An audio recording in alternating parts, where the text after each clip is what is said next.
నీదేం అక్కర్లేదు ఆయనకి, నీ దశమ భాగాలు అక్కర్లేదు ఆయనకి, నువ్వు ఇచ్చేది ఏం అక్కర్లేదు ఆయనకి. నువ్వు కావాలి ఆయనకి. నీ కోసం సిలువలో చనిపోయాడు ఆయన. ఆయన సిలువలో చచ్చిపోయినప్పుడు నీ ఆస్తి కోసమో, నీ దశమ భాగం కోసమో, నీ టాలెంట్స్ కోసమో, లేకపోతే నువ్వేదో చెప్తావనో ఆయన చచ్చిపోలేదు.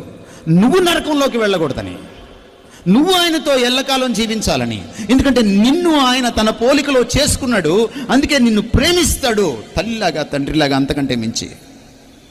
He loves you like anything more than you realise. That's why he died for you.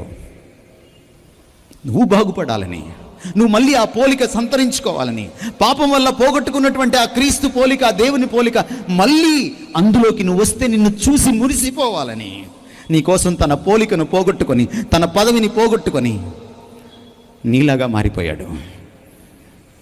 దేవుడు దైవమానవుడు, దేవునితో సమానుగా ఉండువాడు, తండ్రి రొమ్మున ఆనుకున్నవాడు, దేవుని మూర్తిమంతం నీకోసం పాపంగా మారిపోయాడు.